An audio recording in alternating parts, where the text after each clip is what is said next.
Hello বন্ধুরা, কেমন আছেন সবাই? আশা করি আপনারা সবাই অনেক ভালো আছেন। আমার নতুন ভিডিওতে আপনাদের সবাইকে স্বাগতম। আজকে ভিডিওতে আমি আপনাদেরকে একটি ফ্লাওয়ার ভাস তৈরি করে দেখাবো। আশা করি আপনাদের এই সিম্পল টিউটোরিয়ালটি ভালো লাগবে। এর জন্য আমাদের একটি রেক্ট্যাঙ্গুলার শেপের কাগজ লাগবে এবং এই রেক্ট্যাঙ্গুলার শেপের কাগজটির দৈর্ঘ্য হচ্ছে 28 সেন্টিমিটার এবং প্রস্থ হচ্ছে 16 সেন্টিমিটার। আমি আপনাদেরকে দেখিয়ে দিচ্ছি, এই দৈর্ঘ্যে হচ্ছে আপনাদের 28 সেন্টিমিটার নিতে হবে এবং প্রস্থে নিতে হবে 16 সেন্টিমিটার। এরকম দুইটা কাগজ লাগবে আমাদের। রেক্ট্যাঙ্গুলার শেপের এই সেম সাইজের দুইটা কাগজ লাগবে। আমি একটা কাগজে আপনাদের তৈরি করে দেখাবো এবং আর একটা কাগজ দিয়ে আমি সেম ওয়েতে তৈরি করেছি।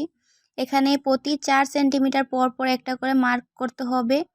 উপর সাইডে যেমন করেছেন ঠিক তেমনভাবেই নিচেও আপনাদেরকে 4 সেন্টিমিটার গ্যাপ দিয়ে দিয়ে মার্ক করে নিতে হবে।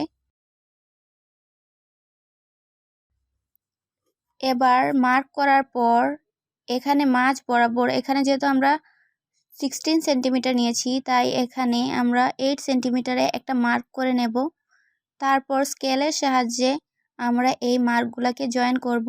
যদি আপনারা মার্কগুলো করে নেন তাহলে আপনাদের ভাঁজ দিতে সুবিধা হবে। মার্ক দেওয়া ছাড়াও আপনারা চাইলে এটাকে ভাঁজ করতে পারেন, কিন্তু আমার মনে হয় যে মার্ক দিয়ে যদি আপনারা এটাকে ভাঁজ করেন, ফোল্ড করেন, তাহলে আপনাদের কোনো ভুল হবে না এবং আপনাদের যে ফ্লাওয়ার ভাসটা তৈরি করবেন সেটা একদম টোটাল ইন শেপে হবে এবং কোনো জায়গায় কম বেশি হবে না। সো আমরা এখানে মার্ক দিয়ে নিচ্ছি একদম A to Z। প্রথমে আমরা 28 সেন্টিমিটারের একটা কাগজ নিয়েছি, দৈর্ঘ্যে 28 সেন্টিমিটার এবং প্রস্থে 16 সেন্টিমিটার। তারপর দৈর্ঘ্যের বরাবর 4 সেন্টিমিটার পর পর একটা করে মার্ক করে নিয়েছি উপরে নিচে দুই দিকেই। তারপর এখানে প্রস্থের যে সাইডটা আছে 16 সেন্টিমিটার, সেই 16 সেন্টিমিটারকে হাফ করেছি, 8 সেন্টিমিটার মার্ক করেছি। তারপর আমরা এই মার্কগুলোকে জয়েন করে নিচ্ছি। মার্কগুলো জয়েন করার পর আমাদেরকে ভাঁজ করতে হবে। এইভাবে আমি যেভাবে ভিডিওতে দেখিয়ে দিচ্ছি সেভাবেই ভাঁজ করতে হবে। এই ভাঁজ করার জন্য আপনারা স্কেলটা যদি ইউজ করেন তাহলে আপনাদের ভাঁজ করতে সুবিধা হবে। আমি এখানে স্কেল ইউজ করেই ভাঁজ করছি। যেই লাইনগুলো ড্র করেছি লাইনগুলো বরাবর স্কেল রাখার পর কাগজটাকে এভাবে লাইন বরাবর স্কেলটা রেখে আপনারা ভাঁজ করে নেবেন। প্রথমে স্কেলের সাহায্যে ভাঁজ করার পর আমি আঙ্গুল দিয়ে চেপে হাতের মাধ্যমে প্রেস করে করে এই ভাঁজগুলোকে প্রপার এজে তৈরি করছি, প্রপার শেপ করছি। এই সাইডে একবার করেছি এবং অপোজিট সাইডে নিয়ে যাব, অপোজিট সাইডেও ভাঁজ করব, দুই সাইডেই সমানভাবে ভাঁজ করে নেব। আমি যতগুলা মার্ক করেছি প্রথমে এক সাইডে ভাঁজগুলো দিয়েছি, তারপর অপোজিট সাইডে ভাঁজগুলো দিচ্ছি, একদমই সেম ওয়েতে ভাঁজগুলো দিচ্ছি। আমি এখানে কোনো জায়গায় স্কিপ করিনি, যে আপনাদের যাতে বুঝতে অসুবিধা না হয় সেজন্য আমি সম্পূর্ণ ভিডিওটিতে কোনো স্কিপ করিনি। আমি একদম A to Z আপনাদেরকে দেখাচ্ছি কিভাবে এই ফ্লাওয়ার ভাসটি তৈরি করতে হবে। উভয় সাইডে ভাঁজ দেওয়ার পর আমাদেরকে আবার মার্ক করতে হবে। এখানে আমি প্রতি 2 সেন্টিমিটার পর পর একটা করে মার্ক করে নিচ্ছি। এই সাইডে উপরের সাইডে যেমনভাবে মার্কগুলো করবেন ঠিক একইভাবে নিচেও আপনাদের মার্ক করতে হবে। মার্কগুলো করার পর আপনাদেরকে আবারও স্কেলের সাহায্যে এই মার্কগুলোকে জয়েন করতে হবে। আমি দেখিয়ে দিচ্ছি কিভাবে আপনারা জয়েন করবেন। পেন্সিলের সাহায্যে মার্ক করে নিলে এখানে মাঝ বরাবর দাগ কাটার পর আপনাদেরকে এর অপোজিট সাইডে ভাঁজ করতে হবে। আপনারা খেয়াল করলে দেখবেন এখানে যেই সাইডে আমরা আগের ভাঁজগুলো দিয়েছি সেই সাইডে, অর্থাৎ যেভাবে আমরা আগের ভাঁজগুলো দিয়েছি তার অপোজিটে এখানে আমরা ভাঁজ করব। এবারও স্কেল ইউজ করেই ভাঁজ করব।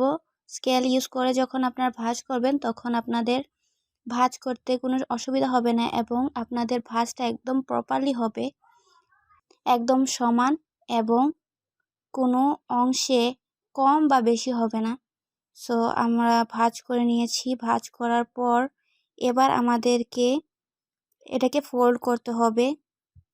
এখানে ফোল্ড করার জন্য আমরা প্রথমেই এই সাইডের অংশটাকে হাতের মধ্যে রেখে প্রেস করব। প্রেস করে এভাবে প্রতিটা অংশকে প্রেস করে করে একদম প্রথম থেকে লাস্ট পর্যন্ত নিয়ে যাব। এভাবে প্রথম থেকে একদম লাস্ট পর্যন্ত আমাদের নিতে হবে। এভাবেই ভাঁজ করতে হবে।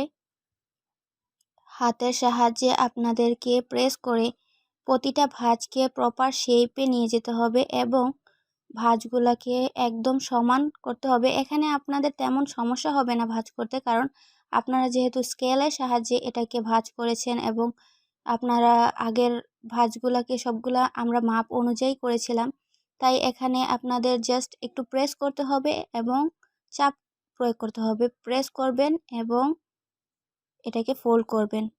এভাবেই সম্পূর্ণটা ফোল্ড করার পর একটা অংশ তৈরি হয়েছে। আমাদের এরকমই আরেকটা অংশ লাগবে এই ফুলদানিটা তৈরি করার জন্য, ফ্লাওয়ার ভাসটা তৈরি করার জন্য। আমি এর আগেই আরেকটা অংশ তৈরি করে রেখেছি, সেটা আমরা এখন গ্লুয়ের সাহায্যে এই দুইটাকে একসাথে লাগিয়ে নেব, অ্যাটাচ করে নেব।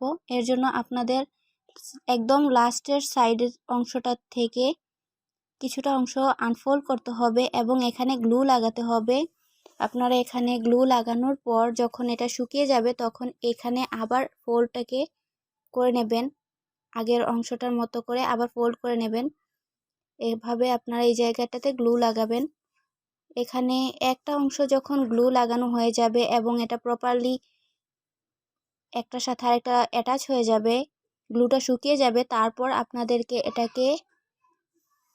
এটাকে টেনে রাউন্ড শেপ করতে হবে এবং আবারও এই প্রান্তটাকে গ্লুয়ের সাহায্যে আটকে নিতে হবে।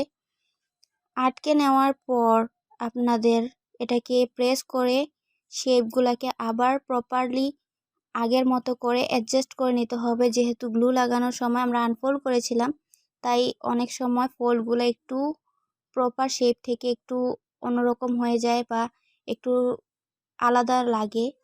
তো আমরা এখানে যখন এটাকে ফোল্ড করে নিয়েছি, ফোল্ড করে নেওয়ার পর আপনাদের সবগুলা গ্লু লাগানোর পর আপনাদেরকে আবার প্রেস করে ঠিক করে নিতে হবে। এখানে আমি নিচে ফ্লাওয়ার বাসটাকে তৈরি করে এটার নিচে যে বেসটা আছে, যেটার কারণে ফ্লাওয়ার বাসটি প্রপারলি একটা জায়গায় সেট হয়ে বসে থাকবে, একটা জায়গায় রাখা যাবে, তেমনই একটা নিচের অংশ তৈরি করে নিয়েছি। শক্ত একটা কাগজে আমি এখানে সাদা কাগজ লাগিয়ে নিয়েছি গ্লুয়ের সাহায্যে।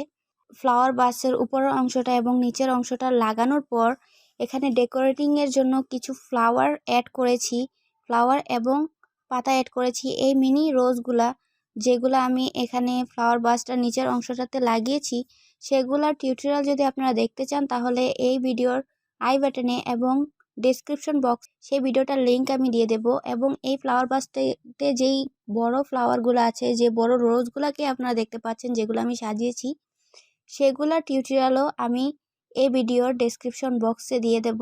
ভিডিওর এন্ড স্ক্রিনেও এই দুইটা রোজ এর টিউটোরিয়াল আপনারা পেয়ে যাবেন। আশা করি আপনাদের এই ফ্লাওয়ার বাসের টিউটোরিয়ালটি ভালো লেগেছে।